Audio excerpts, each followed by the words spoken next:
The key felt cold in my hand. Heavier than it should have been. I stood there on the cracked concrete porch, staring at the green door with peeling paint, and my heart hammered so hard I could hear it in my ears. For 32 years, Lionel had told me to stay away from this place. Business, Marjorie. Not your concern. And like a fool, I'd obeyed. But he was dead now. And the lawyer had handed me these keys with a note that made my skin crawl. It's yours now. Look for his secret. I turned the key. The lock clicked. I pushed the door open. And I froze. Because this wasn't a house. Not really. It was a tomb. A paper tomb. Filing cabinets lined every wall. Metal shelves sagged under the weight of binders, their spines labeled with dates going back decades. Cardboard boxes were stacked in corners like forgotten monuments. The air tasted stale, like dust and old ink and something else I couldn't name. Fear, maybe. Or lies left to rot. My shoes echoed on the bare wood floor as I stepped inside. No furniture.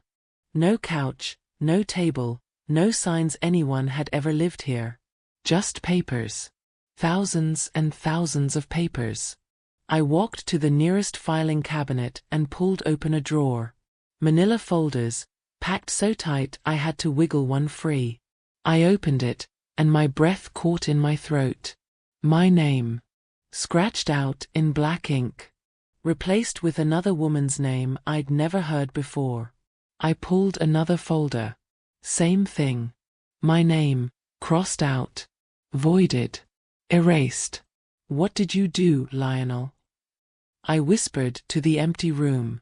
My hands were shaking now. I moved to another cabinet, then another. Contract after contract, all the same pattern. Properties I'd never heard of, accounts I didn't know existed. And in every single one, my name had been there originally, then removed. Replaced. Buried. He'd been deleting me. Piece by piece.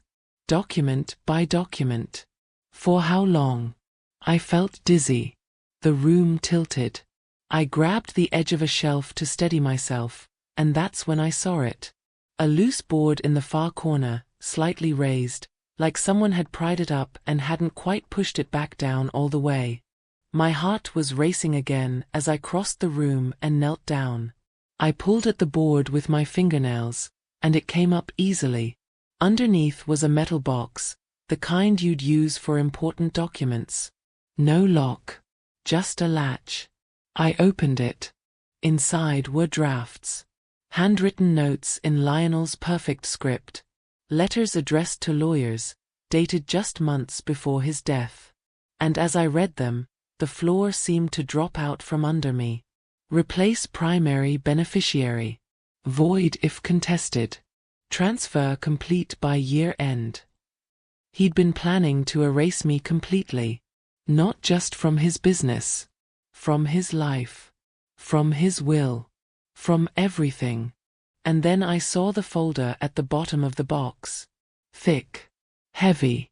Marked with a single word in red ink. Confidential. My fingers trembled as I reached for it. Would you keep digging if you were in my shoes? Would you open that folder, knowing it might destroy everything you thought you knew about your own life? Comment below. I need to know what you'd do.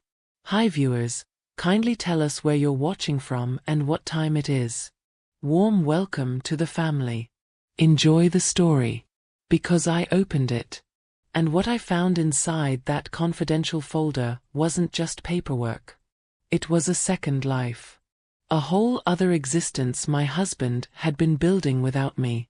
Bank accounts in the Cayman Islands. Property deeds in another woman's name. Life insurance policies where I'd been listed as beneficiary, then carefully, methodically removed. But it was the photograph that made me sink to the floor. A woman. Younger than me. Blonde hair, bright smile. Standing in front of a beach house I'd never seen before.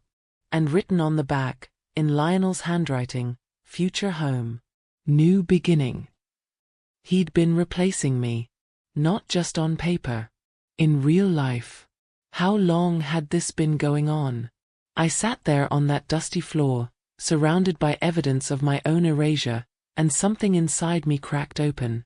Not sadness. Not even anger yet. Just this cold, clear understanding that the man I'd spent 3 decades with had been a stranger. A con artist. A ghost who'd been slowly making me the ghost instead. The funeral came rushing back. The polished wood casket. The choir singing hymns he'd probably never believed in. And that moment when the lawyer read the will, and my name appeared like a footnote. Like an afterthought. While his business partners nodded to each other, dividing up his empire like it was theirs to take. One of them had leaned over and whispered, loud enough for me to hear, "She was always just the caretaker." I'd felt invisible that day. Erased. Now I knew why. I gathered up the folder, the drafts, the photograph. My legs felt weak as I stood, but my mind was suddenly sharp. Crystal clear. If Lionel thought he could write me out of existence, he'd made one fatal mistake. He'd left the evidence behind. And now I had it all. I walked out of that house with the folder clutched to my chest, locked the door behind me, and stood there in the fading afternoon light. The street was quiet. Empty. Just me and the truth I'd been forbidden to know. But I wasn't alone anymore. Not really. Because somewhere in this city was a woman who understood paper trails better than anyone I'd ever met. Clarissa Monroe. I'd met her at church years ago, back when I still went. She was a records analyst, the kind of person who could smell fraud from across a room. If anyone could help me understand what Lionel had done, it was her. I drove home in silence, the folder on the passenger seat like a bomb waiting to explode. The grandfather clock was ticking when I walked through the front door. Loud. Mocking. Like it had been counting down the seconds of my erasure all along. I ignored it. Went straight to the phone. Dialed Clarissa's number from memory. She answered on the 3rd ring. "Clarissa," I said, my voice steadier than I felt. "I need your help. My husband left me something. A secret. And I think it's going to change everything." There was a pause on the other end. Then her voice came through, calm and careful. "Marjorie? What kind of secret?" I looked down at the folder in my lap. At the photograph of the blonde woman. At the contracts with my name scratched out like I'd never existed. "The kind that could destroy an empire," I said. "Then you'd better come over," Clarissa said. "Right now."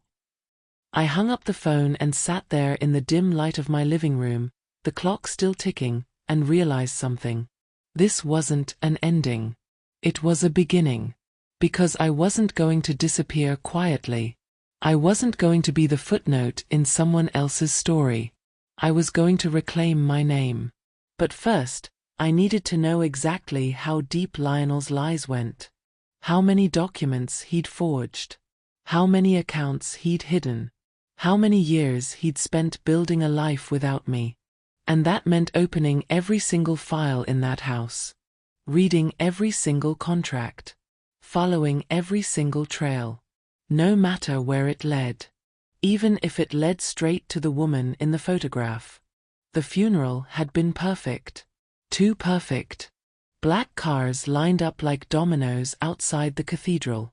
Polished wood gleaming under soft lights. A choir that hit every note with surgical precision. Even the flowers looked rehearsed, arranged in patterns that probably cost more than most people's monthly rent. I sat in the front row, hands folded in my lap, wearing the black dress Lionel had bought me 5 years ago. The one he said made me look appropriate. Not beautiful. Not elegant. Appropriate. That should have told me everything. The priest spoke about Lionel's legacy. His vision. His empire. Words that sounded hollow, like they'd been written by someone who'd never actually met him. Maybe they had been. Maybe the whole thing was scripted, just like everything else in his life. Then came the will reading. The lawyer stood at the podium, glasses perched on his nose, and began listing names. Business partners. Charities. Foundations I'd never heard of. Properties divided up like slices of cake at a birthday party I wasn't invited to. My name came up once. Maybe twice. And even then, it felt like an accident. Like someone had remembered at the last minute that the wife should probably get something. The house. That was it. The cold mansion with the ticking clock and empty rooms. Everything else? Gone. Distributed. Parceled out to men in expensive suits who nodded at each other like they'd been expecting this all along. I watched them from my chair, and I swear not one of them looked at me. Not once. I was a prop. A piece of furniture that came with the venue. That's when I heard it. The whisper behind me, just loud enough to reach my ears. She was always just the caretaker. The words hit like a slap. Caretaker. Not wife. Not partner. Not the woman who'd stood beside him for 32 years, who'd hosted his dinners and smiled at his colleagues and kept his secrets without even knowing I was keeping them. Just the caretaker. I wanted to turn around. To see who'd said it. To look them in the eye and ask what gave them the right to reduce my entire life to a job description. But I didn't move. I sat there, frozen, while the funeral continued around me like I'd already disappeared. If you've ever felt invisible in a room full of people who should see you, drop a comment. Tell me I'm not alone in this. The reception afterward was worse. Everyone gathered in clusters, drinking wine and trading stories about Lionel's business genius. His sharp mind. His strategic thinking. Nobody mentioned his marriage. Nobody asked how I was doing. Nobody even seemed to notice when I slipped out early, got into the car, and drove home alone. The mansion was dark when I arrived. Every light off, every curtain drawn. Like the house itself was mourning in a way I couldn't quite manage yet. I walked through the front door and stood in the foyer, listening to the silence. The grandfather clock ticked in the next room. Steady. Relentless.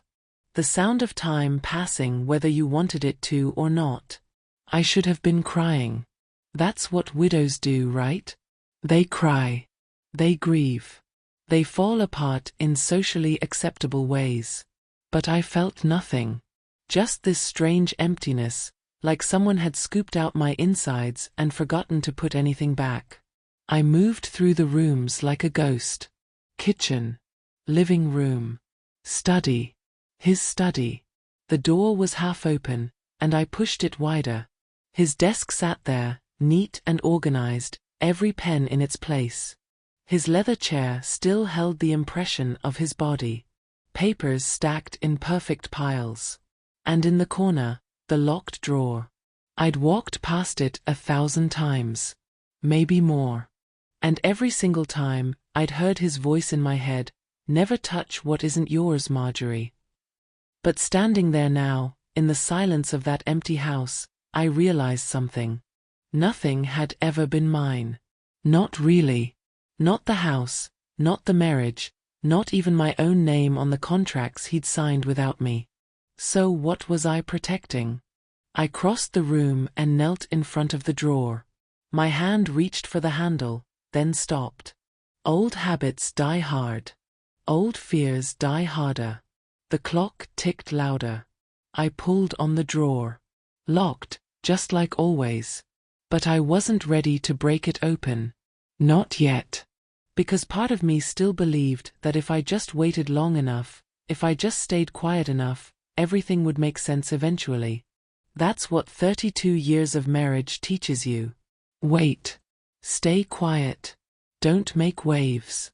So I stood up. Walked away. Went to bed in the guest room because I couldn't bear to sleep in our room alone. But I didn't sleep. I stared at the ceiling and replayed the funeral in my mind. The whispers. The nods. The way they divided his empire without even pretending I mattered. And I realized something else. They'd known. All of them. They'd known he was planning to erase me. They just hadn't expected me to survive long enough to figure it out. Morning came too fast. Sunlight through the curtains, birds outside the window, the world pretending everything was normal. I went downstairs in my robe and made coffee I didn't drink. Toast I didn't eat. I sat at the kitchen table and stared at nothing. That's when I saw the envelope. It was sitting on the counter, plain and white, no return address. The mailman must have slipped it through the slot while I was upstairs. I picked it up. Felt the weight of it. Something heavy inside. Metal, maybe. I tore it open, and 2 keys fell into my palm. Old keys. The kind you'd use for a house built decades ago, before everything went digital and sleek. There was a note inside, typed on plain paper. The secondary residence is yours now. He instructed me to hand you these keys. He also left a message, look for my secret. My hands started shaking. The secondary residence. The other house. The place he'd forbidden me from visiting for years. And now, from beyond the grave, he was giving me permission. No. Not permission. An invitation.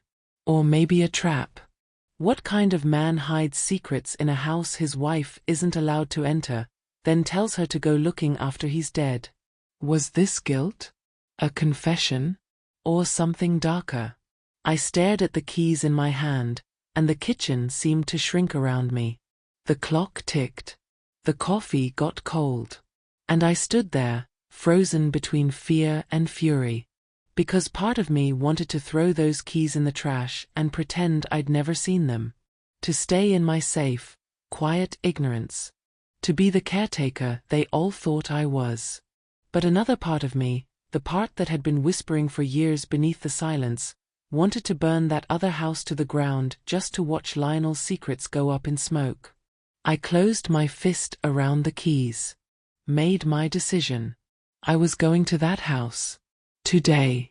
Right now. And whatever I found inside, whatever truth or lie or nightmare he'd left behind, I wasn't running from it anymore. The clock struck 9 as I walked out the door. The mansion felt like a museum. Cold. Quiet. Full of things that used to mean something and didn't anymore. I wandered through the rooms like a visitor in my own life. The dining room where we'd hosted dinners for his business partners, me smiling on cue while they talked over me. The living room with the couch we'd picked out together, back when I still believed together meant something. Every corner held a memory I wasn't sure I wanted to keep. The grandfather clock dominated the hallway. Tall. Dark wood. Imported from somewhere expensive. Lionel had loved that clock. Said it reminded him that time was the only thing you couldn't buy more of. Funny how he'd spent our entire marriage trying to prove that wrong. Tick. Tock. Tick. Tock. The sound followed me everywhere. In the kitchen while I poured coffee I wouldn't drink. In the bedroom while I changed clothes. In the hallway while I stood there, staring at his study door. The locked drawer. I'd left it alone yesterday. Walked away like a good wife. Like someone who still believed in respecting boundaries that had never respected me. But the keys to the other house were burning a hole in my pocket, and I realized something. If I was going to walk into his secrets, I might as well start here. In the place where he'd spent every evening, door closed, papers shuffling, phone calls and voices too low for me to hear. I pushed open the study door. Everything was exactly how he'd left it. Desk organized. Papers stacked. Pens lined up like soldiers. Even his reading glasses sat folded on top of a legal pad, like he'd just stepped out for a moment and would be right back. But he wasn't coming back. And that drawer wasn't going to unlock itself. I crossed the room and knelt down. Pulled on the handle. Still locked. I jiggled it, hoping maybe the mechanism had loosened over time. Nothing. I sat back on my heels and looked around the study. He had to have kept the key somewhere. Men like Lionel didn't trust banks or lawyers with their private things. They kept control. Always. My eyes landed on the bookshelf. Rows and rows of business books he'd probably never read. Leadership. Strategy. Success. I stood up and ran my fingers along the spines. Pulled a few out, checking behind them. Nothing. Then I noticed it. One book sitting slightly forward from the others. Not much. Just enough that you'd miss it if you weren't looking. I pulled it out. Not a real book. A hollow box designed to look like one. And inside, taped to the bottom, a small silver key. My heart hammered as I took it. Would you have opened that drawer? Or would you have walked away while you still could? Let me know in the comments. I knelt back down. Slid the key into the lock. It turned with a soft click. The drawer opened. Inside were files. Not many. Maybe 5 or 6 folders, all labeled with dates. I pulled out the first one and opened it. Bank statements. Accounts I'd never seen before. Transfers made monthly, always to the same recipient code. No name. Just numbers. I grabbed another folder. Property deeds. Houses in states I'd never visited. All purchased in the last 10 years. None of them in my name. The third folder made my stomach drop. Legal documents. Divorce papers. Drafted but never filed. Dated 2 years ago. He'd been planning to leave me. And he'd never said a word. I sat there on the floor of his study, surrounded by evidence of a life I hadn't known existed, and something inside me broke. Not with tears. Not with screaming. Just this quiet crack, like ice on a frozen lake right before it gives way. He'd been planning this. 4 years. While I cooked his meals and pressed his shirts and smiled at his colleagues, he'd been building an exit strategy. And then he'd died before he could use it. Was that luck? Or was it something else? I shoved the files back into the drawer and stood up. My hands were shaking. My breath came too fast. The room felt like it was closing in. I needed air. Space. Distance from this house and everything in it.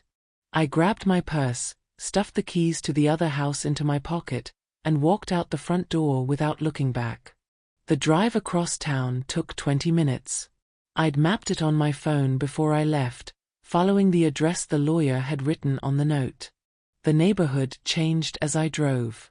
From the polished streets of our gated community to older roads with cracked sidewalks and houses that leaned a little. Not poor. Just forgotten. The kind of place where people minded their own business because nobody wanted anyone minding theirs. The other house sat at the end of a dead-end street. Small. Single story. Paint peeling on the shutters. A lawn that hadn't been mowed in weeks. Nothing like the mansion. Nothing like anything Lionel would have chosen. I parked in the driveway and sat there, engine off, staring at the green door. This was it. The place he'd forbidden me from seeing. The secret he'd guarded with locked drawers and late-night phone calls and lies that lasted decades. What was inside? Another woman? Evidence of embezzlement? Bodies buried in the backyard? I almost laughed. Almost. Because the truth was probably worse than anything I could imagine. I got out of the car. Walked up the cracked concrete path. Stood on the porch with the keys in my hand. The air smelled like dust and old wood and something else. Something stale. I slid the key into the lock. Turned it. The door swung open. And I stepped inside. The smell hit me first. Paper. Old ink. Dust so thick I could taste it. Then I saw the filing cabinets. Rows of them. Metal. Gray. Lining every wall like sentries. No furniture. No couch or table or bed. Just cabinets and boxes and shelves sagging under the weight of binders. This wasn't a house. It was an archive. I walked to the nearest cabinet and pulled open a drawer. Manila folders packed so tight I had to wiggle one free. I opened it. My name stared back at me, then crossed out in thick black ink, replaced with another name. A woman I'd never heard of. I grabbed another folder. Same thing. And another. And another. Every single one. My name erased. Voided. Replaced. The room started spinning. I grabbed the edge of the cabinet to steady myself. How long had he been doing this? How many years had he spent systematically writing me out of existence? I moved to another cabinet. More folders. More erasures. Property deeds where I'd been listed as co-owner, then removed. Bank accounts opened in my name, then transferred. Insurance policies changed. Wills rewritten. He'd been deleting me. One document at a time. And I'd never known. I sank to my knees on the dusty floor, folders scattered around me, and finally let myself feel it. The rage. The betrayal. The bone-deep exhaustion of realizing your entire life had been a lie. But underneath all that, something else stirred. Determination. Because Lionel had made one critical mistake. He'd kept the evidence. Every draft. Every edit. Every crossed-out name and forged signature. He'd built his empire on paper. And paper could be traced. That's when I saw it. In the corner of the room. A loose board, slightly raised. I crawled over. Pulled at it with my fingers. It came up easily. Underneath was a metal box. I lifted it out. Opened it. And what I found inside changed everything. The box was heavier than it looked. Cold metal, no lock, just a simple latch that opened with a click that sounded too loud in the silent house. Inside were papers. Not the official-looking contracts from the filing cabinets. These were handwritten. Personal. Notes in Lionel's cramped script that I'd seen on grocery lists and birthday cards and post-its stuck to the fridge. But these weren't grocery lists. The first page was a letter. Addressed to a lawyer whose name I didn't recognize. Dated 6 months before Lionel died. Proceed with the transfer as discussed. Primary beneficiary to be replaced by end of fiscal year. Marjorie must not be informed under any circumstances. The transition must appear natural. My hands shook so hard the paper rattled. Natural. Like I was a problem to be solved. An obstacle to be managed. I set the letter aside and pulled out the next document. Another draft. This one detailing property transfers. Houses I'd never heard of, being moved into trusts I couldn't access. All signed with Lionel's signature. Some dated while we were still married. While I was still making his coffee every morning and asking about his day. The third document made me stop breathing. Life insurance policy. $5 million. Beneficiary line showed my name. But someone had drawn a neat line through it. Written another name in blue ink. Then scratched that one out too. Replaced it with a third. He'd changed it multiple times. Like he couldn't decide who deserved his money more than the wife who'd spent 32 years by his side. I wanted to scream. To throw the box against the wall. To burn every piece of paper in this godforsaken house. But I didn't. Because underneath the rage, my brain was starting to work. These weren't just confessions. They were evidence. Proof of fraud. Of forgery. Of systematic theft. And Lionel had been stupid enough to write it all down. Have you ever found something that changed everything you thought you knew? Comment below. I want to hear your story. I kept digging through the box. Found more drafts. More notes. A whole paper trail of deception that Lionel had apparently been too arrogant to destroy. Then I found the photograph. It was tucked at the bottom, in a plastic sleeve like it was something precious. A woman. Younger than me by at least 15 years. Blonde hair. Bright smile. Standing in front of a house I'd never seen before. Beach in the background. Palm trees. I flipped it over. Future home. New beginning. In Lionel's handwriting. The room tilted. I sat down hard on the floor, still clutching the photograph. He'd been building a new life. With someone else. Somewhere else. And I'd been the ghost he was trying to leave behind. How long had this been going on? Years? Decades? Had he ever loved me? Or had I just been convenient? The appropriate wife for a man building an empire? I stared at the woman's face. She looked happy. Carefree. Like someone who didn't know she was part of a con. Or maybe she did know. Maybe she'd been in on it from the start. I wanted to hate her. This nameless blonde with her perfect smile. But I couldn't. Because she was probably just another piece on Lionel's chessboard. Another person he'd manipulated and controlled and lied to. We were all just players in a game we didn't know we were playing. I put the photograph aside and pulled out the last item in the box. A thick folder marked confidential in red ink. My fingers trembled as I opened it. Inside were bank statements. Foreign accounts. Cayman Islands. Switzerland. Numbers so big they didn't look real. Lionel hadn't just been wealthy. He'd been hiding wealth. Moving money through shell companies and offshore accounts. Dodging taxes. Building a fortune that existed only on paper, in places I'd never be able to reach. Or so he'd thought. Because right there, stapled to the back of the statements, was a list. Account numbers. Passwords. Access codes. He'd written them all down. Every single one. Why? Was this guilt? Insurance?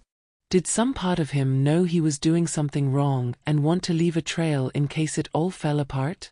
Or had he just been careless? It didn't matter. What mattered was that I had it all now. Every account. Every password. Every secret he'd tried to hide. I sat there on that dusty floor, surrounded by evidence of my own erasure, and something inside me shifted. Not sadness. Not even anger anymore. Clarity. For 32 years, I'd been quiet. Obedient. The appropriate wife who didn't ask questions. But Lionel wasn't here to tell me to be quiet anymore. And I was done being appropriate. I gathered up the papers, the photograph, the folder with the account numbers. Shoved everything back into the metal box. Closed the lid. Then I stood up, dusted off my knees, and looked around the room one more time. This house had been his fortress. His secret. The place where he could be whoever he really was, away from the polished facade he showed the world. But now it was mine. And I was going to use every piece of paper in it to tear down everything he'd built. I walked out of that house with the metal box tucked under my arm. Locked the door behind me. Got in my car and sat there for a moment, hands on the steering wheel, breathing hard. The sun was setting. Orange and pink streaking across the sky like the world was on fire. Maybe it was. Or maybe I was just finally seeing clearly for the first time in decades. I pulled out my phone and dialed a number I hadn't called in years. It rang twice before she answered. Hello. Clarissa, I said. My voice was steady now. Calm. It's Marjorie. Remember me? Of course. Her voice was warm. Careful. How are you holding up? I need your help, I said. I found something. A lot of somethings. Papers. Contracts. Evidence that my husband was. I paused. Chose my words carefully. That he was planning to erase me. Completely. There was silence on the other end. Then, where are you? I'm at a house. His house. The one he never let me visit. Stay there, Clarissa said. I'm coming to you. She hung up. I sat in the car, metal box on the passenger seat, and waited. The sky darkened. Streetlights flickered on. And I thought about the funeral. The whispers. The way they'd all treated me like I was already gone. They didn't know. None of them knew that Lionel had left behind the one thing that could destroy them all. Evidence. And he'd left it in the hands of the one person they'd underestimated. Me. Headlights swept across my windshield. A car pulled up behind mine. Clarissa got out, carrying a briefcase that looked like it had seen better days. She walked to my window and I rolled it down. Show me, she said. I handed her the metal box. She opened it right there in the driveway, under the streetlight. Started flipping through papers. Her eyes widened, then narrowed.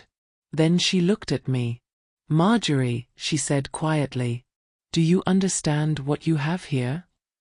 Evidence of fraud, I said. More than that. She held up one of the bank statements. This is evidence of tax evasion, money laundering, possibly racketeering. Your husband wasn't just hiding money from you. He was hiding it from the government. My stomach dropped. What does that mean? It means his empire was built on lies. She closed the box. And it means you have the power to bring the whole thing down. How? We need to freeze everything. Every account. Every property. Before his business partners can move the money somewhere we can't reach it. She looked at me seriously. But Marjorie, if we do this, there's no going back. You'll be stepping into a war. I thought about the funeral. The whispers. The way they'd dismissed me as nothing more than a caretaker. I thought about 32 years of silence. Of staying small. Of being appropriate. And I thought about the woman in the photograph. The future Lionel had been building without me. Good, I said. Let them come. Clarissa drove me back to the mansion.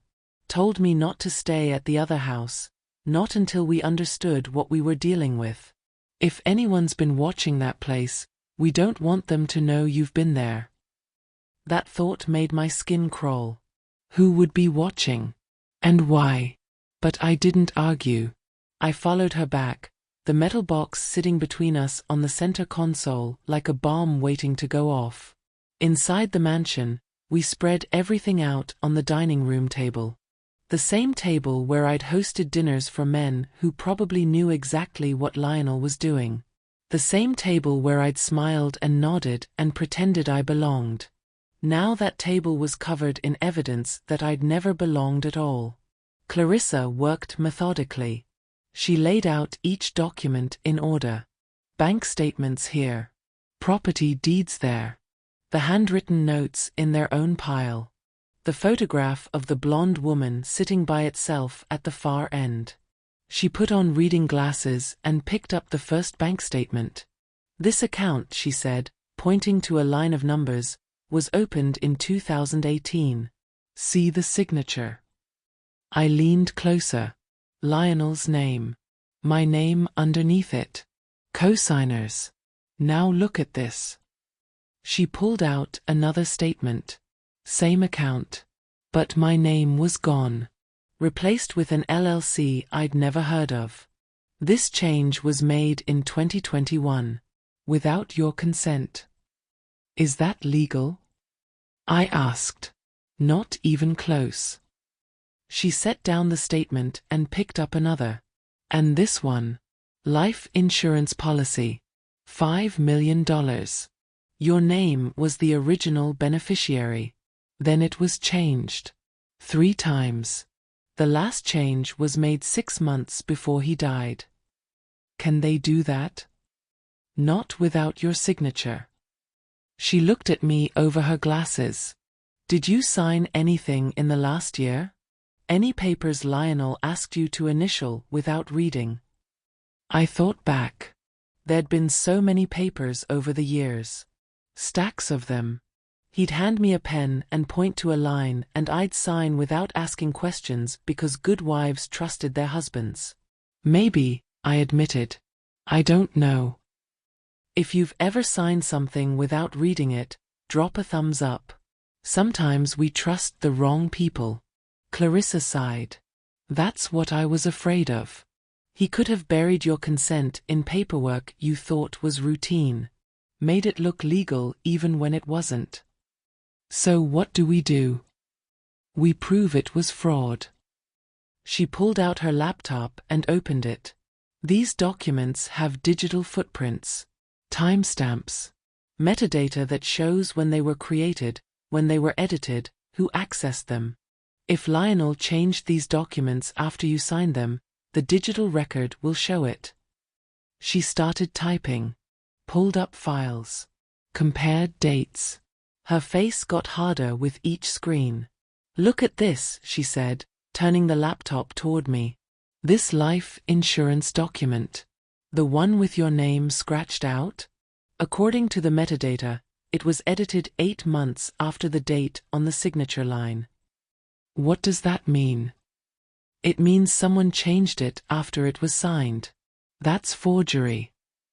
She kept typing. And this property deed. Same thing. The digital file was modified 2 years after the notary stamp. So we can prove he was lying. We can prove someone was lying. She looked at me seriously. But Marjorie, this goes beyond Lionel. Look at these shell companies. These offshore accounts. He couldn't have done this alone. He had help. Lawyers. Accountants. Maybe even some of his business partners. The men at the funeral. The ones who'd divided up his empire like it was theirs. They'd known. How do we stop them? I asked. We freeze the estate. She closed her laptop. We file a petition claiming fraud. Show the judge this evidence. If we're convincing enough, they'll halt all transfers until the investigation is complete. And if we're not convincing enough? Then they'll move the money before we can touch it. And you'll be left with nothing. I looked at the papers spread across the table. At the photograph of the woman who was supposed to replace me. At 32 years of my life reduced to forged signatures and crossed out names. How long do we have? I asked. Days. Maybe a week. Clarissa started gathering up the documents. We need a lawyer. Someone who specializes in estate fraud. And we need them now. She pulled out her phone and scrolled through contacts. I know someone. Jerome Patel. He's retired now, but he used to work in probate. Specialized in freezing assets when families fought over estates. Will he help us? If I ask him, yes. She dialed. Put the phone on speaker. It rang 3 times before a man's voice answered. Deep. Calm. The kind of voice that had talked people down from ledges. Clarissa Monroe, he said. I thought you'd forgotten about me. Jerome, I need a favor. Of course you do. Nobody calls me for fun anymore. He chuckled. What's going on? I'm sitting with a woman whose husband spent years forging documents to erase her from his estate. We have evidence. We need to freeze everything before his business partners move the money. The chuckling stopped. How much are we talking about? Clarissa glanced at me. I looked at the bank statements. At the numbers that still didn't feel real. Millions, I said. Maybe tens of millions. Jerome whistled low. That's not a favor, Clarissa. That's a war. I know. And you're sure about the evidence? Timestamps. Metadata. Forged signatures. It's all here. There was a long pause. I could hear him breathing on the other end. Thinking. All right, he said finally. Send me everything you have. I'll start drafting a petition tonight. But Marjorie. He said my name like he already knew me. Like he could see me through the phone. Are you ready for this? Because once we file, there's no taking it back. These people will come after you. They'll call you a liar. They'll drag your name through the mud. They'll make you wish you'd just taken what they gave you and stayed quiet. I thought about the funeral. The whispers. The way I'd felt invisible in a room full of people who should have seen me. I thought about the locked drawer and the forbidden house and 32 years of being told to stay out of things that were none of my concern. And I thought about the woman in the photograph. The future Lionel had built without me. I'm ready, I said. Then let's burn it all down, Jerome said. And for the first time in weeks, I smiled. Clarissa hung up and started packing the documents into her briefcase. He'll need 48 hours to file. In the meantime, you should be careful. Don't talk to any of Lionel's associates. Don't answer questions about the estate. And for God's sake, don't go back to that house alone. Why? Because if they know you have this evidence, they'll do whatever it takes to get it back. A chill ran down my spine. You think they'd hurt me? I think men who build empires on fraud don't let them fall without a fight. She zipped the briefcase. Stay here. Lock the doors. I'll call you tomorrow. She left through the front door, and I locked it behind her.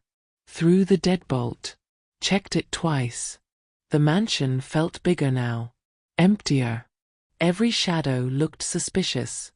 I walked back to the dining room and stared at the one document we'd left behind. The photograph of the blonde woman.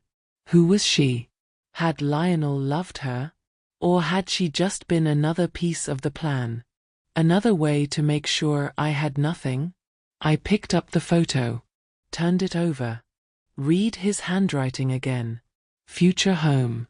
New beginning. And underneath that, in smaller letters I hadn't noticed before, a date. Next month. He'd been planning to leave next month. If he hadn't died, I would have woken up one morning to find him gone. No warning. No explanation. Just empty closets and signed papers and a life that continued without me in it. I set the photograph down and walked to the window. Looked out at the dark street. A car sat at the end of the driveway. Engine off. Headlights dark.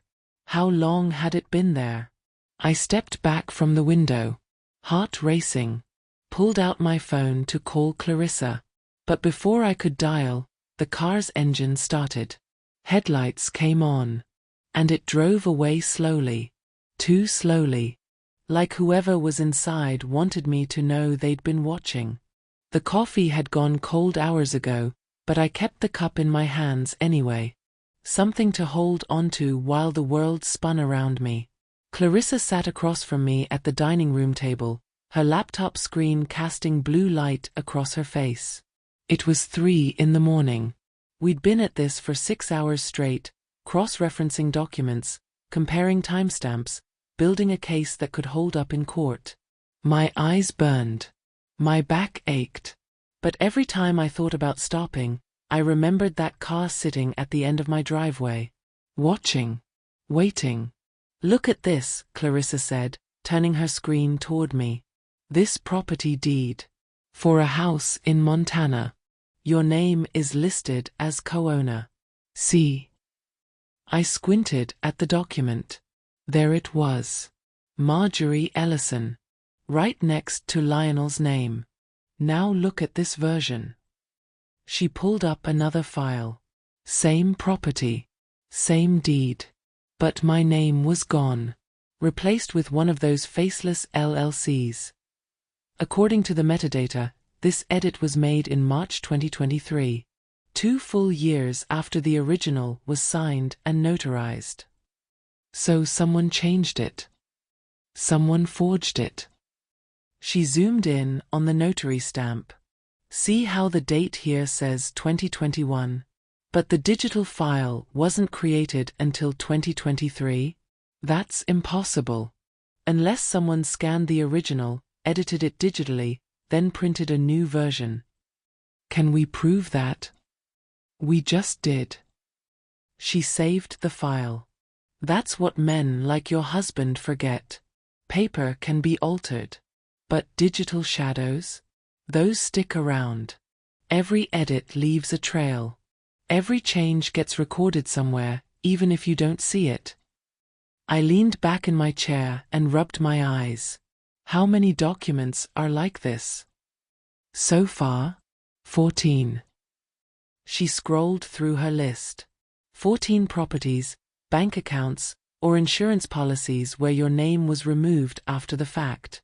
All with timestamp mismatches. All provably fraudulent.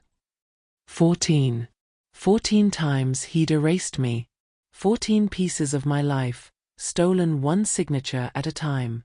Have you ever discovered someone was stealing from you right under your nose? Let me know in the comments. Sometimes the people closest to us are the best liars. What about the offshore accounts? I asked. Clarissa pulled up another file. That's where it gets interesting. These accounts in the Cayman Islands? They were opened using falsified documents. Social security numbers that don't match. Addresses that don't exist. Your husband was laundering money through shell companies that only existed on paper. How much money? She hesitated, then turned the screen toward me. I stared at the number, blinked. Read it again. $47 million. That can't be right, I whispered. It's right. Clarissa's voice was grim. And it's all illegal. Every penny. Which means when we freeze the estate, we're not just stopping his business partners. We're potentially triggering a federal investigation. My stomach dropped. Federal. Tax evasion on this scale? Money laundering? The IRS will want answers. So will the FBI. She closed her laptop. Marjorie, this is bigger than you and me. This is criminal. And when it comes out, everyone connected to Lionel will be under scrutiny. Including me. Including you. She reached across the table and took my hand. But you're the victim here. You didn't know. And we have proof you didn't know. Every document shows you were systematically excluded from his dealings. That's your defense. Will it be enough? It'll have to be. We sat in silence for a moment. The grandfather clock ticked in the hallway. Steady. Relentless. The sound of time running out. When does Jerome file the petition? I asked. Tomorrow morning. 9 a.m. She squeezed my hand. Once he does, everything stops. No transfers. No sales. No moving money. The estate gets frozen until a judge reviews the evidence. And then what? Then we wait. And hope the judge sees what we see. I pulled my hand back and stood up. Walked to the window. The street was empty now. No cars. No headlights. Just darkness and the yellow glow of street lamps. But I couldn't shake the feeling that someone was still watching. What if they don't wait for the judge? I said quietly. What if they try to move the money tonight? They can't. Not without triggering alarms. Clarissa came to stand beside me. Jerome already contacted the banks.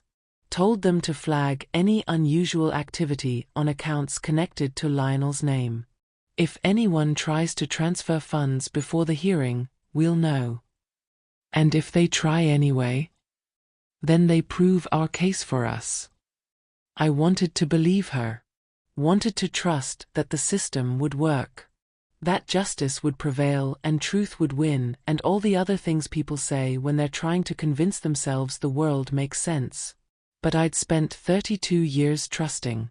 And look where that got me. I'm scared, I admitted. Good, Clarissa said. Fear keeps you sharp. Just don't let it paralyze you. She left an hour later, taking copies of all the documents with her. Told me to get some sleep. Like that was possible. I locked the door behind her. Threw the deadbolt. Checked every window in the house. Then I went upstairs to the guest room and lay down fully clothed on top of the covers. Sleep didn't come. Instead, I stared at the ceiling and thought about the blonde woman in the photograph. About the beach house Lionel had bought without telling me.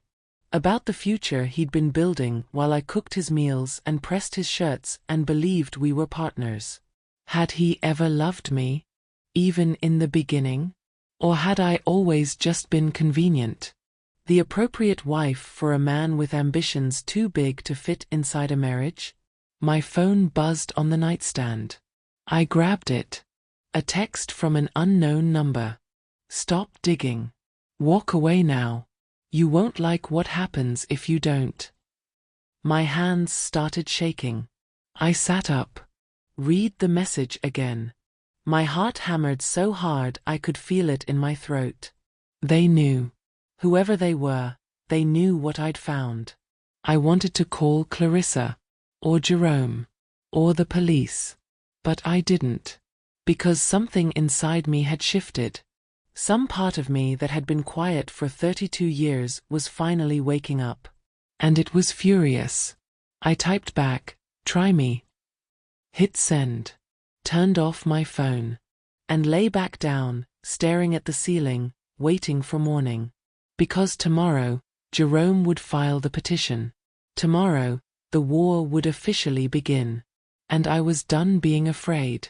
The sun came up too fast. Orange light through the curtains. Birds singing like the world wasn't about to explode. I got up. Showered. Put on a gray suit I hadn't worn in years. The kind of suit you wear when you mean business. When you're not asking for permission anymore. Jerome called at 8:30. We're filing in 30 minutes. Are you ready? Yes, I said. And I meant it. Good. Meet me at the courthouse. Clarissa's already there. We're going to make history today, Marjorie. I hung up and looked at myself in the mirror. Gray suit. Hair pulled back. No makeup. Just me. Plain. Appropriate. Except I wasn't trying to be appropriate anymore. I was trying to win. I drove to the courthouse with my phone still off. Didn't want to see if there were more threats. Didn't want to know if someone was following me. The courthouse steps were crowded. Lawyers in expensive suits. Reporters with cameras. People who looked like they spent their lives in places like this. I felt out of place. Like an imposter. But I climbed those steps anyway. Jerome was waiting inside. Tall. Gray hair. Kind eyes behind wire-rimmed glasses. He shook my hand like we were equals. Marjorie, he said. Good to finally meet you in person. You too. Clarissa appeared beside him, carrying a briefcase that looked heavier than before. We've got everything. 14 provably forged documents. Timestamp evidence. Bank records showing illegal transfers. The judge can't ignore this. What if she does? I asked. She won't, Jerome said firmly. Judge Patricia Moreno doesn't tolerate fraud. If we present this right, she'll freeze the estate on the spot. We walked into the courtroom together. It was smaller than I expected. Wood paneling. Fluorescent lights. Rows of benches where spectators could sit. And in the front row, watching me with cold eyes, were 3 of Lionel's business partners. The men from the funeral. The ones who'd whispered about me being just the caretaker. They didn't look worried. They looked annoyed. Like I was a mosquito they were about to swat. That almost made me smile. The judge entered. We all stood. She was younger than I expected, with sharp eyes and a no-nonsense expression. "Be seated," she said. "Let's get started." Jerome stood, cleared his throat, and began presenting our case. He spoke calmly, methodically, laid out each piece of evidence like he was building a wall. Brick by brick, document by document. The forged property deeds, the altered insurance policies, the offshore accounts with falsified information. And with each piece of evidence, the business partners' faces got darker. Judge Moreno listened without interrupting, made notes, asked questions that cut straight to the point. "Mr. Patel," she said finally, "are you alleging that the deceased engaged in systematic fraud against his own wife?" "Yes, Your Honor." "And you have documentation to support this?" "We do." He nodded to Clarissa. She stood, set up a projector, and clicked through slides that made everything crystal clear. Timestamps that didn't match. Signatures that had been digitally altered. Notary stamps dated years after the supposed signing. Every lie Lionel had told, exposed under magnification. The courtroom was silent. You could hear people breathing. Then Judge Moreno spoke.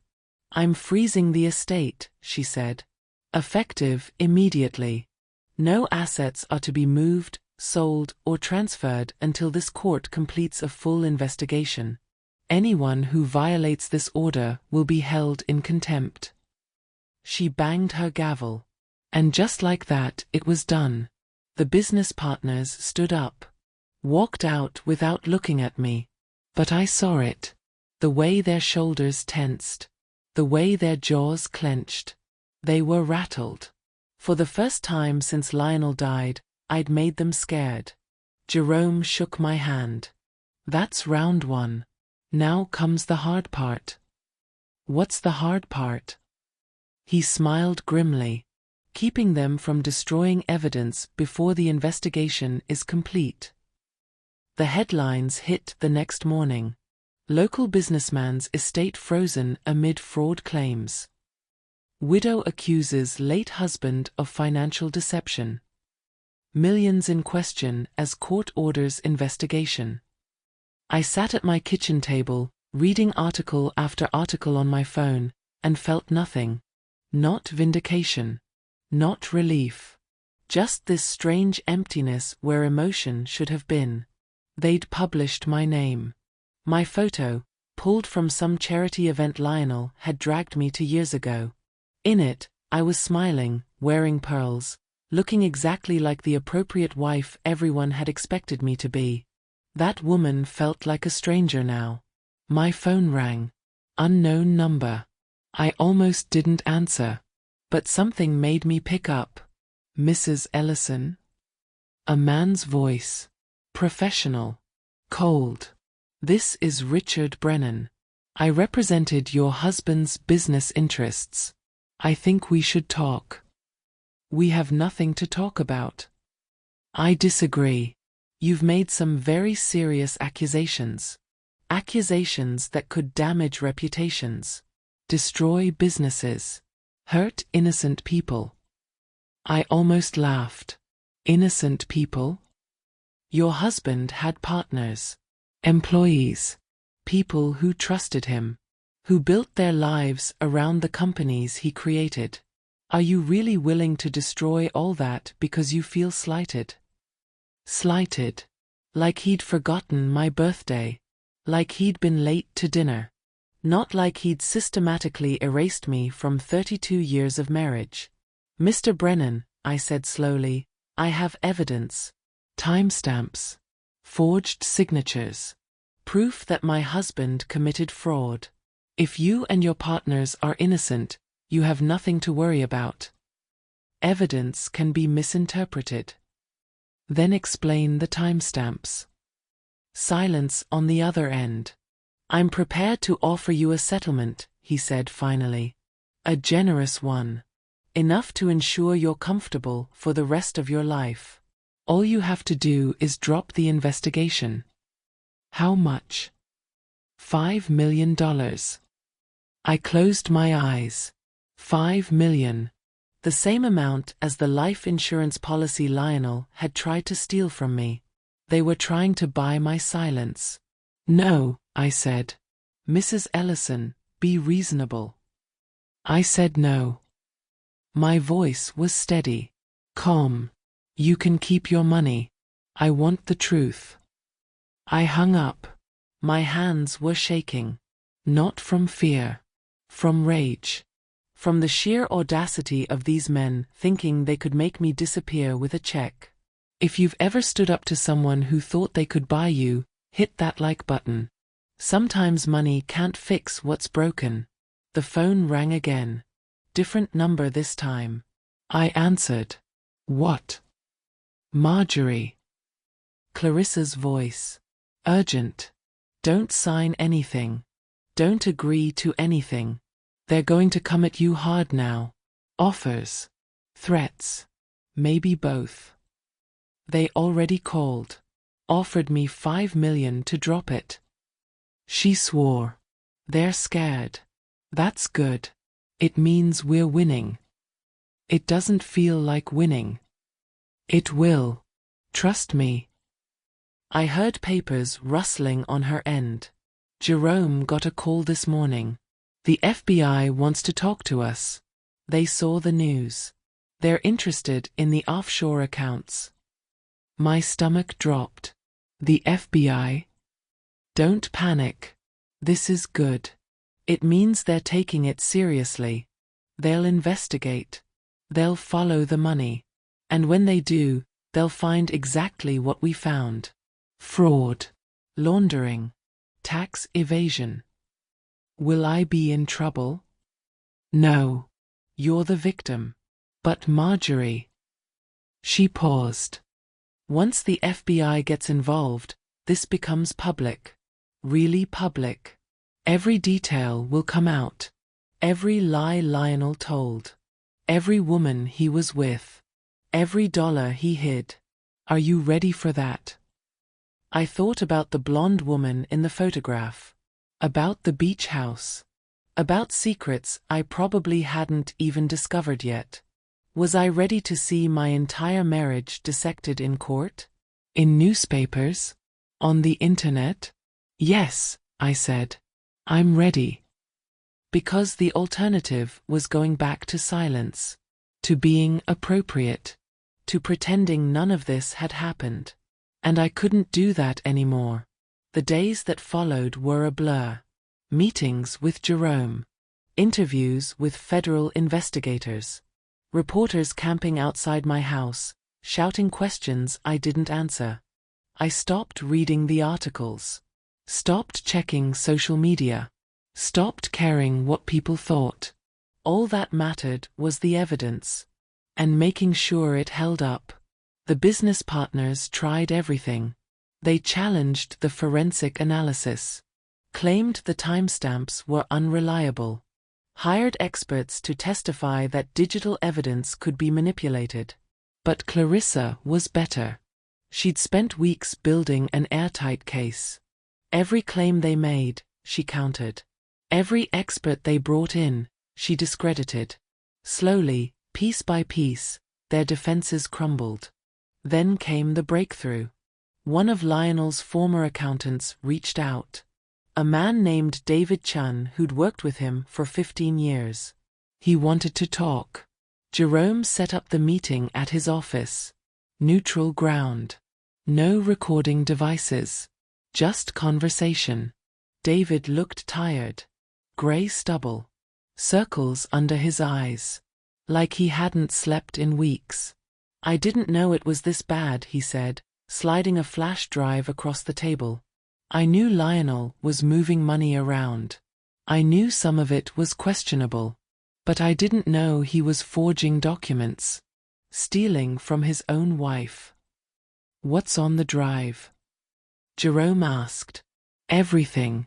Every transaction I processed for him in the last 10 years. Every transfer. Every shell company. Every offshore account. He looked at me. "I'm sorry, Mrs. Ellison. I should have said something sooner."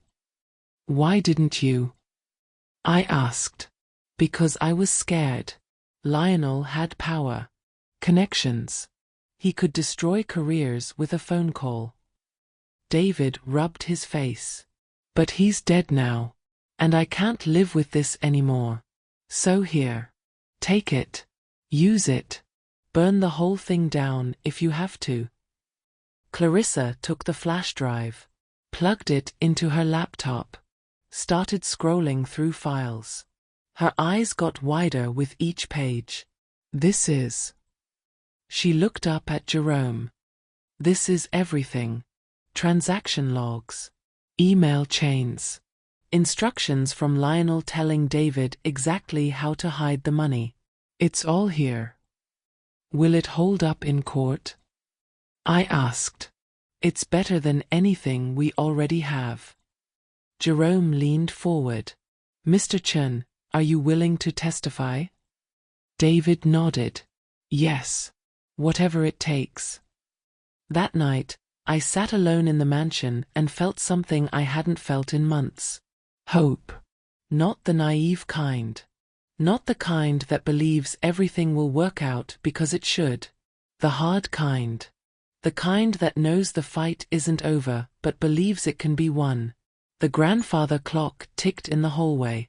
But it didn't sound like mockery anymore. It sounded like a countdown. To justice. To truth. To the moment when everyone who'd dismissed me as just the caretaker would have to face what they'd done. My phone buzzed. Another unknown number.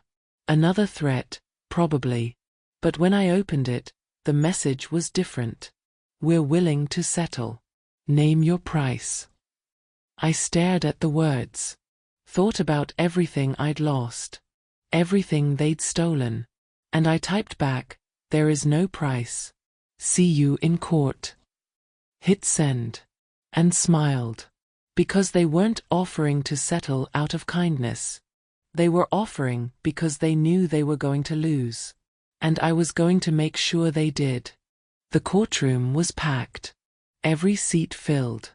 Reporters lined the back wall, cameras ready. I'd never seen so many people interested in paperwork before.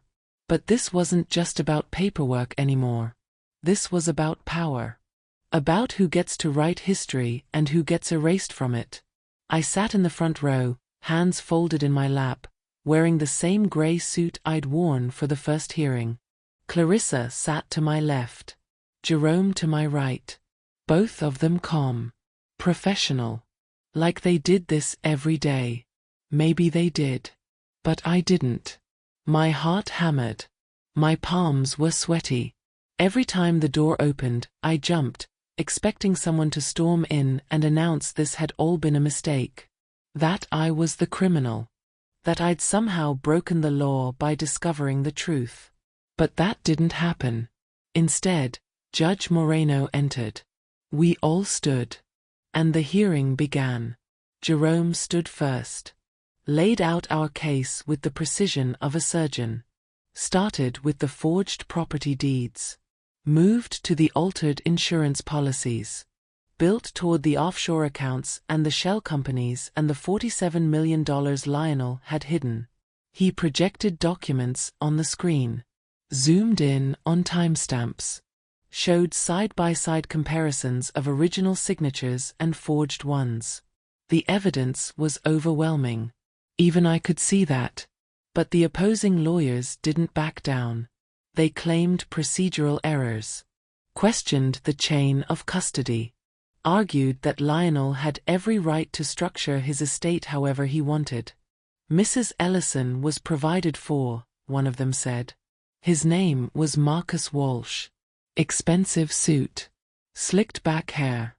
The kind of lawyer who got paid to make problems disappear.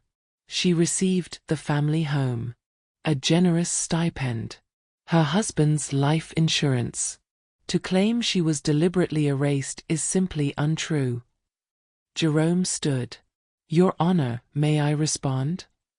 Judge Moreno nodded. Mr. Walsh claims Mrs. Ellison was provided for. Let's examine that claim. Jerome pulled up a document. This is the original will, dated 2015.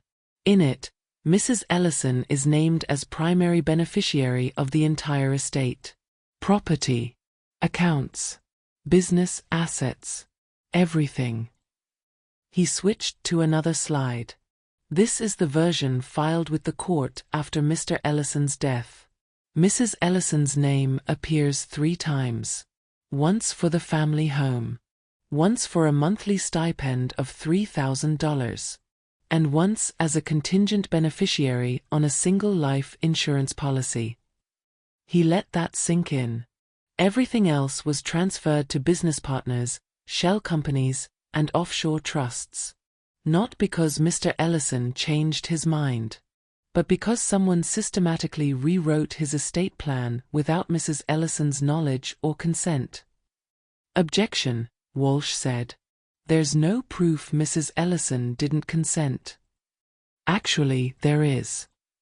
Jerome nodded to Clarissa. She stood, set up the projector, and clicked through a presentation that made my stomach twist. Every document where my name had been removed. Every timestamp showing the changes were made after I'd supposedly signed. Every piece of metadata proving the fraud. And then she showed something new. This is an email chain, Clarissa said, recovered from Mr. Lionel Ellison's personal server. In it, he discusses removing his wife from various financial documents. Here, he instructs his accountant to clean up the beneficiary mess. Here, he asks his lawyer to draft new paperwork that limits Marjorie's access. She clicked to another email. And here, dated 6 months before his death, he writes, Marjorie knows nothing. Keep it that way. The courtroom went silent. Have you ever had proof that someone betrayed you thrown up on a screen for everyone to see? Comment below. Sometimes the truth is the hardest thing to face. Judge Moreno leaned forward. Mr. Walsh, do you have a response to this? Walsh stood, opened his mouth, closed it. He looked at his colleagues. They whispered, shuffled papers. Finally, he said, We'd like to request a recess to review this new evidence. Denied, Judge Moreno said flatly. You've had weeks to prepare. If you can't respond now, that's your problem, not mine. Walsh sat down. Jerome continued. Brought up David Chun, the accountant who'd provided the flash drive. David testified for an hour. Described how Lionel had instructed him to move money through fake companies. How he'd been told to falsify tax documents. How he'd watched Lionel systematically erase me from financial records while telling me everything was fine. Did you ever question these instructions? Jerome asked. Yes, David said. Once. I asked Mr. Ellison if his wife knew about the offshore accounts. He laughed and said it was none of her concern. That she was happier not knowing. My throat tightened. I'd heard Lionel say those exact words 100 times. You're happier not knowing, Marjorie. Trust me. And I had trusted him. Like a fool. Walsh tried to discredit David. Claimed he was a disgruntled employee with an axe to grind. But Jerome was ready. Mr. Chun left his position with Mr. Ellison on good terms, Jerome said. He received a severance package. A positive reference. There's no evidence of animosity. What he has is a conscience. The hearing lasted 4 hours. By the end, I was exhausted. Drained. Wrung out like an old dish rag. But I stayed. Sat through every word. Watched every slide. Because this was my life they were dissecting. My marriage. My truth. And I wasn't going to look away. Finally, Judge Moreno called for closing arguments. Walsh stood first. Made a last-ditch effort to paint me as a gold digger who was twisting the facts to steal money I didn't deserve. Mrs. Ellison was married to a successful businessman, he said. She enjoyed a comfortable life. Fine clothes. A beautiful home. She never worked. Never contributed financially. And now, after his death, she wants to claim she's a victim? That's not justice. That's greed. Jerome stood slowly, and when he spoke, his voice was quiet, controlled. But it carried through the entire courtroom. Mr. Walsh just told you that Marjorie Ellison never worked, never contributed. Let me correct that. He looked at the judge. For 32 years, Mrs. Ellison managed her husband's household. She hosted dinners for his business partners. She maintained his social calendar. She created the environment that allowed him to build his empire. And she did it all while being systematically excluded from the very wealth she helped create. He paused. Let that sink in. This isn't about greed. It's about recognition. About a woman who was told for decades that she didn't need to know, didn't need to understand, didn't need to be involved. And then, when her husband died, she discovered why. Because he'd been erasing her. One document at a time. Planning a future that didn't include her. He looked at me, then back at the judge. All Mrs. Ellison wants is what was rightfully hers. What was promised to her. What was stolen through fraud and deception. That's not greed, Your Honor. That's justice. Judge Moreno made notes. Looked at both sides. Then spoke. I'll issue my ruling within 48 hours. Until then, the estate remains frozen. This hearing is adjourned. She banged her gavel. And it was over. We walked out of the courthouse into bright sunlight. Reporters swarmed. Cameras flashed. Questions shouted from every direction. Jerome guided me through them. No comment. No comment. We'll release a statement after the ruling. We got to his car. He drove me home in silence. When we pulled up to the mansion, he finally spoke. You did good in there, Marjorie. Really good. I didn't do anything. You showed up. You stayed. You didn't run. That's more than most people would have done. He looked at me seriously. Whatever happens next, you should be proud. I nodded. Got out of the car. Walked to my front door. Inside, the house was quiet. The grandfather clock ticked. The fridge hummed. I went to the dining room. Sat at the table where we'd spread out all the evidence weeks ago. And I waited. For the ruling. For justice. For some sign that truth still mattered in a world where powerful men could rewrite history with a pen and a signature. The phone rang. I answered. Mrs. Ellison? A woman's voice. Shaky. Nervous. This is Amanda Prescott. I think we need to talk. My blood went cold. Amanda Prescott. The blonde woman in the photograph. What do you want? I asked. I want to explain, she said. I want you to know I didn't know. About you. About the fraud. About any of it. Lionel told me he was divorced. That you'd moved on. That he was free. He lied. I know that now. She sounded like she was crying. I saw the news. Read the articles. And I realized. I was just another piece of his plan. Another person he used and lied to. I should have hung up. Should have told her to go to hell. But I didn't. Because I heard it in her voice. The same thing I'd felt for months. Betrayal. Confusion. The horrible realization that everything you believed was built on lies. Where are you? I asked. At the beach house. The one in the photograph. She paused. He left me something too. Papers. A letter. I think you should see them. Why? Because they'll prove everything you've been saying. And maybe we can both get justice. I closed my eyes. Thought about hanging up. Walking away. Letting this woman deal with her own mess. But then I thought about the lawsuit. About the ruling that would come in 48 hours.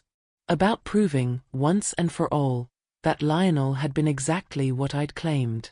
A liar. A fraud.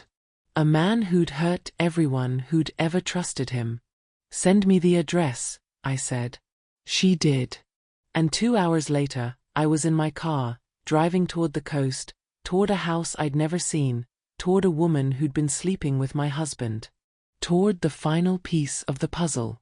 The beach house sat on a cliff overlooking the ocean. Modern. Glass walls. White stone. The kind of place you see in magazines and think nobody actually lives there. But somebody had lived there. Lionel. And Amanda. I parked in the driveway and sat for a moment, staring at the house. Seagulls cried overhead. Waves crashed against the rocks below. The air smelled like salt and something rotting. This was the future Lionel had been building. The new beginning he'd written about. Without me. I got out of the car. Walked to the front door. It opened before I could knock. Amanda stood there. Blonde hair pulled back. No makeup. Red eyes like she'd been crying for days. She looked younger than in the photograph. Mid-30s, maybe. Pretty in that effortless way some women are. I hated her.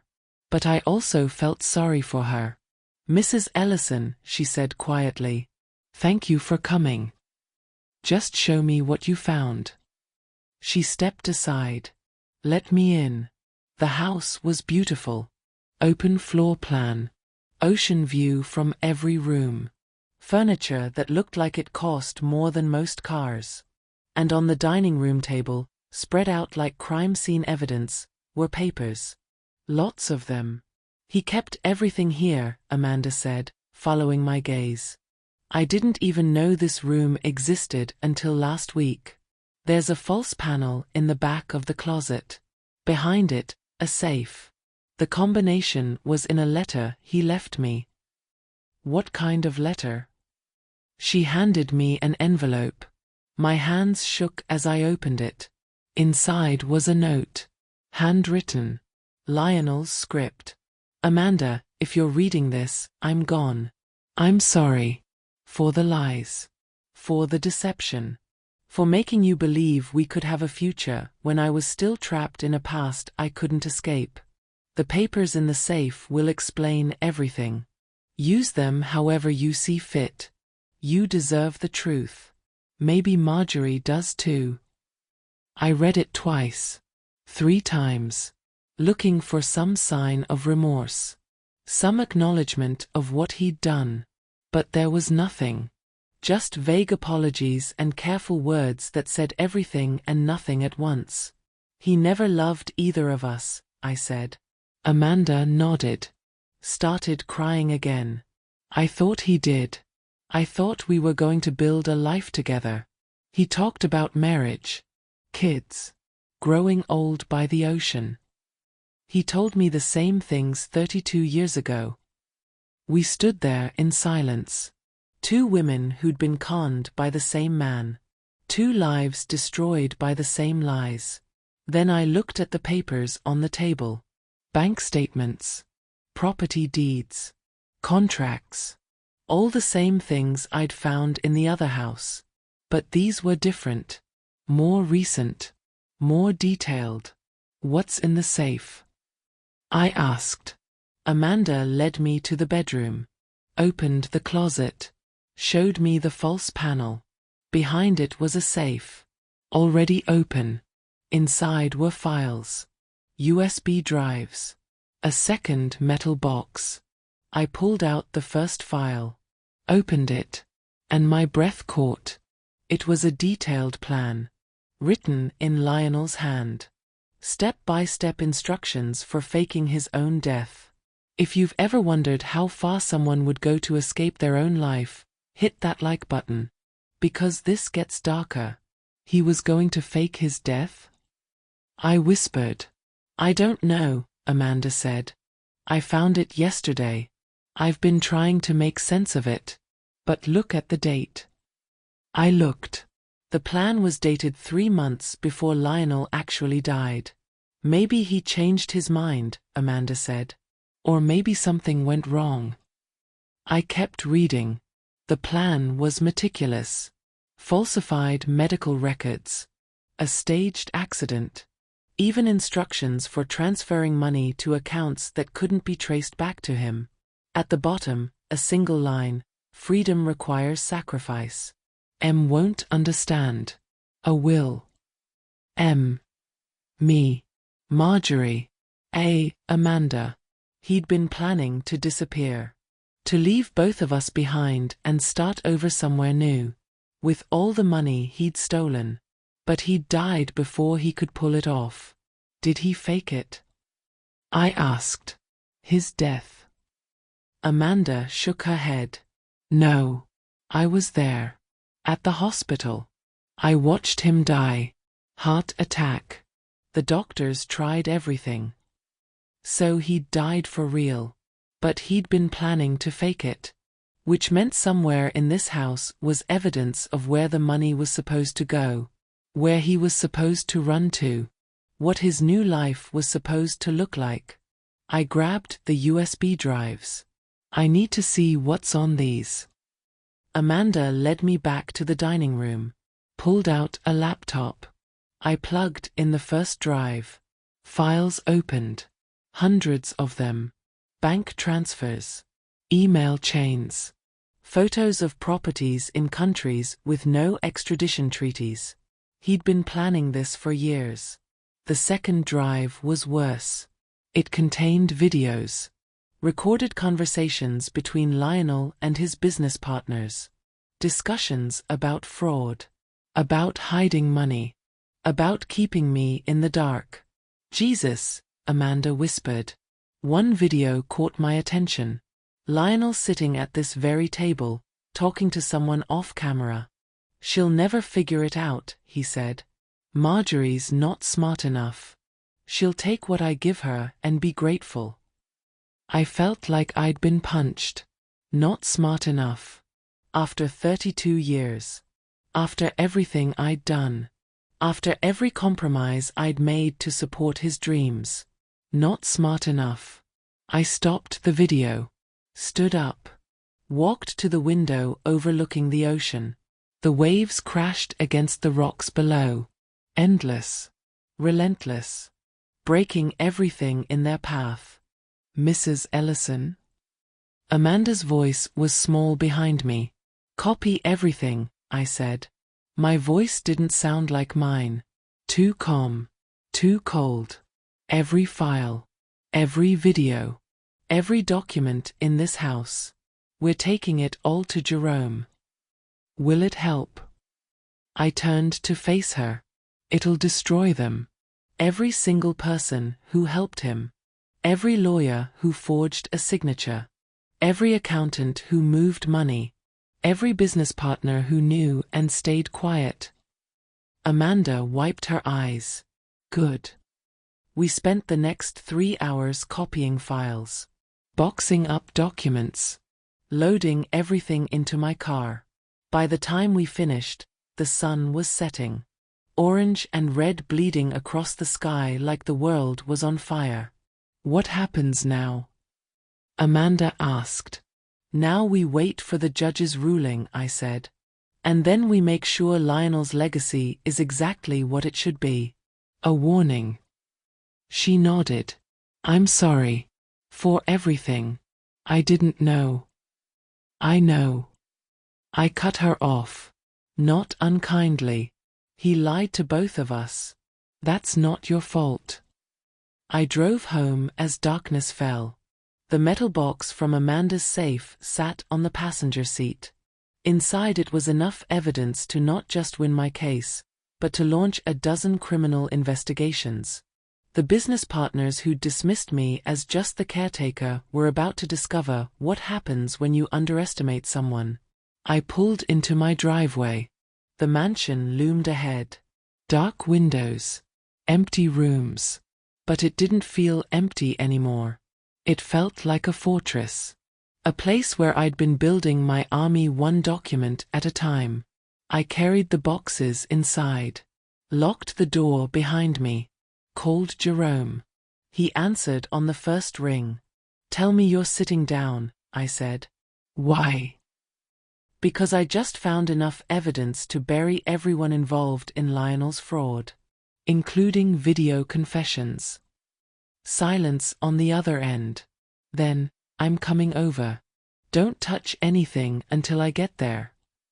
He arrived 20 minutes later with Clarissa. They spent the next 4 hours going through everything Amanda had given me. With each file, each video, each damning piece of evidence, their expressions grew more serious. Finally, Jerome sat back. Rubbed his face. "This changes everything." "How?" I asked. "The judge's ruling doesn't matter anymore. With this evidence, we can pursue criminal charges. Federal charges. Tax evasion. Money laundering. Conspiracy. Every person who helped Lionel commit fraud is going down." "How long will that take?" "Months. Maybe years." He looked at me seriously. "Are you ready for that? For a trial that will dominate your life? For every detail of your marriage to become public record?" I thought about the video. About Lionel saying I wasn't smart enough to figure it out. About 32 years of being told to stay quiet. To be appropriate. To trust him. "Yes," I said. "I'm ready." The next morning, Jerome filed a motion with the court. Presented the new evidence. Requested an emergency hearing. Judge Moreno granted it. 2 days later, I was back in that courtroom. Same gray suit. Same front row seat. But this time, the business partners didn't look annoyed. They looked terrified. Jerome played the videos. All of them. Lionel's voice echoing through the courtroom, admitting to fraud. Discussing how to hide money. Laughing about keeping me in the dark. Then he played the video where Lionel called me not smart enough. I watched the jury's faces. Saw their expressions change from skepticism to disgust. Walsh tried to object. Claimed the videos were taken out of context. That they didn't prove anything. But Judge Moreno shut him down. "Mr. Walsh," she said coldly, "I've seen enough. These videos show clear evidence of criminal conspiracy. I'm not only freezing Mr. Ellison's estate. I'm ordering a full federal investigation into everyone involved in these transactions." She looked at the business partners. "If you aided in fraud, you will face consequences. If you benefited from illegal transfers, you will return those funds. And if you lied to this court, you will be prosecuted." She banged her gavel. "This estate is now under federal control. Mrs. Ellison, I'm appointing you as temporary administrator until the investigation is complete. You'll have full access to all accounts, properties, and documents." I couldn't breathe. Couldn't process what I'd just heard. I'd won. Not just the case. Everything. Walsh stood. "Your Honor, we'd like to request." Denied. Whatever you're about to ask, denied. You had your chance to cooperate. You chose deception. Now you'll face the consequences. The business partners filed out in silence. No eye contact. No whispered conversations. Just defeat. Outside the courthouse, reporters swarmed. But this time, I stopped. Looked into the cameras. And spoke. For 32 years, I was told to be quiet. To stay out of things that weren't my concern. To trust that the men in charge knew what they were doing. I paused. But they didn't. They lied. They stole. And they thought I'd never be smart enough to figure it out. I held up one of the documents. But I did figure it out. And now everyone will know the truth. A reporter shouted, "What do you want people to learn from this?" "That silence isn't loyalty," I said. "It's erasure. And that quiet justice, built on truth and patience, can topple empires built on lies." I walked away, got in Jerome's car, and finally let myself cry. Not from sadness. From relief. From exhaustion. From the sheer weight of carrying this fight for so long. "You did it," Jerome said quietly. "You actually did it." "We did it," I corrected. He smiled. "Now comes the easy part. Claiming what's yours." Over the next week, accounts were unfrozen. Properties were transferred back into my name. The offshore money was repatriated and placed in escrow pending the federal investigation. One by one, Lionel's business partners withdrew from the fight. Offered settlements. Agreed to cooperate with investigators in exchange for reduced charges. David Chun, the accountant who'd provided the flash drive, received immunity for his testimony. Amanda Prescott sold the beach house and moved across the country. She sent me one email, "Thank you for the truth. I hope you find peace." I didn't respond. But I didn't delete it either. And then, 6 weeks after Judge Marino's ruling, I received a package from the estate lawyers. Inside was a letter. And a check. The check was for $47 million. The offshore money, returned to its rightful owner. The letter was simpler. "Mrs. Ellison, the estate has been fully investigated. All fraudulent transfers have been reversed. You are now the sole beneficiary of Lionel Ellison's assets. The properties, accounts, and businesses are yours to do with as you see fit. Congratulations." I sat at the dining room table, holding that check, and felt nothing. No triumph. No satisfaction. Just this quiet understanding that I'd spent 6 months fighting for something I'd never wanted in the first place. I didn't want Lionel's money. I wanted my dignity back. My name. My place in a history that had tried to erase me. And I'd gotten it. The grandfather clock ticked in the hallway. But it didn't sound like mockery anymore. It sounded like possibility. I kept the other house. The one with the filing cabinets and the dusty floors and the evidence of my erasure. But I didn't keep it as a monument to Lionel. I kept it as a reminder. That paper trails tell stories. That truth has weight.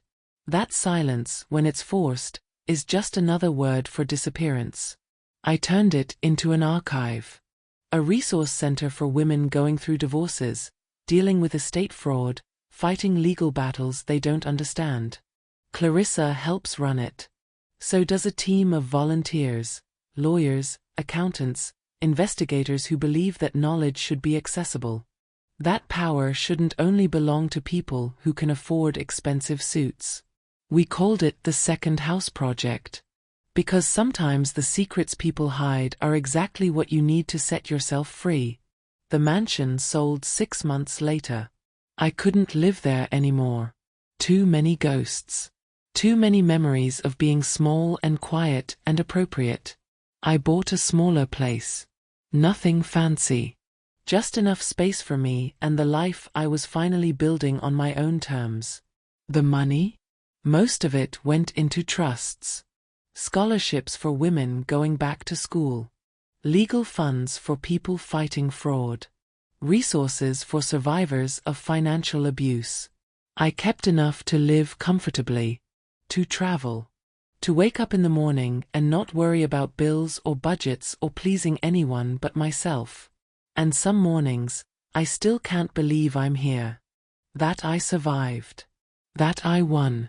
The federal investigation is still ongoing. 3 of Lionel's business partners have been indicted.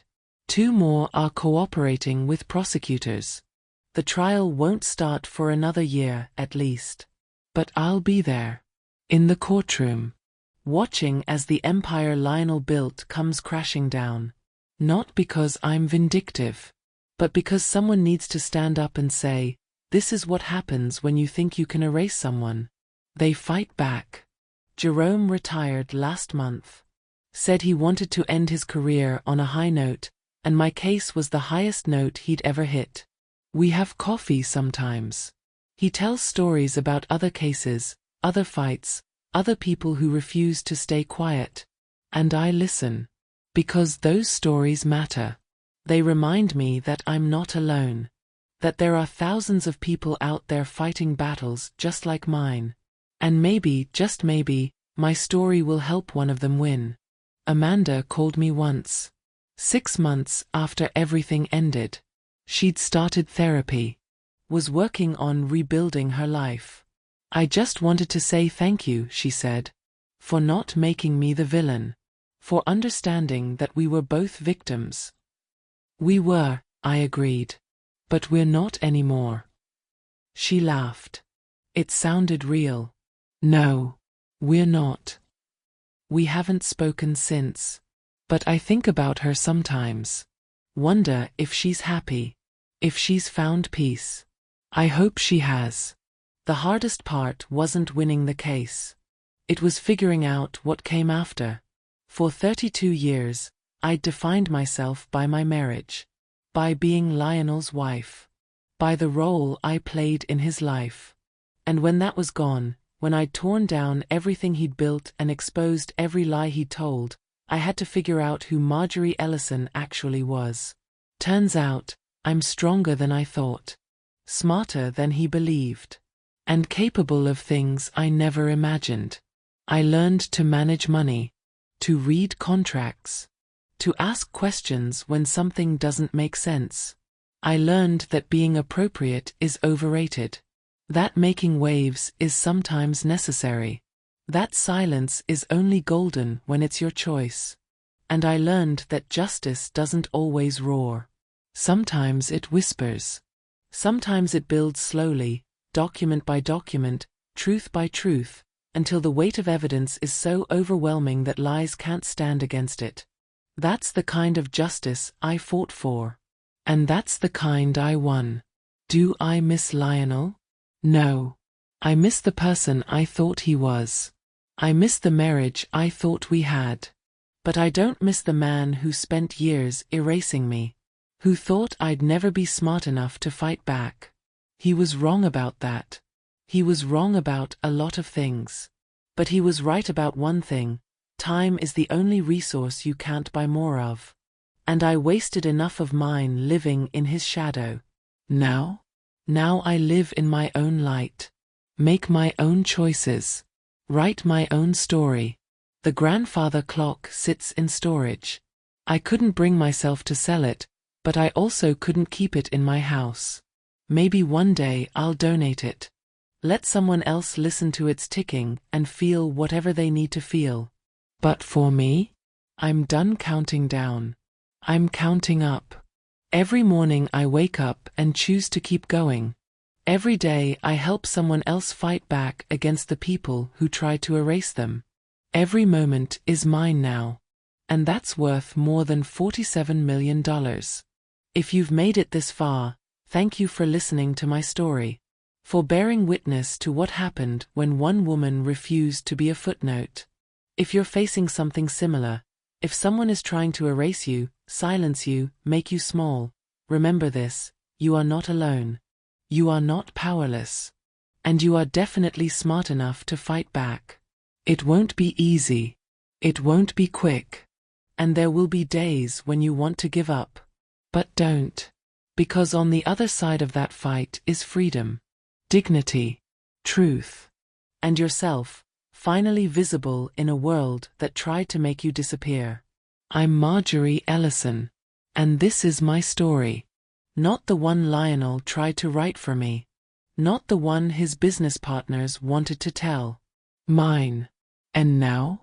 Now I get to live it. The ending I fought for. The beginning I deserved all along.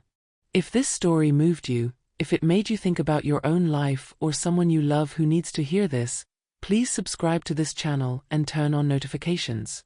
We'll be sharing more stories of resilience, justice, and people who refuse to stay silent. Drop a comment below. Tell me what you thought. Share your own story if you're comfortable. Because every voice matters. Every story deserves to be heard. And together, we can make sure that no one gets erased. Not anymore. Thank you for being part of this family. For listening. For caring. And for believing that justice, when it finally comes, is worth the wait. See you in the next story. Until then, stay strong. Stay visible. And never let anyone make you small.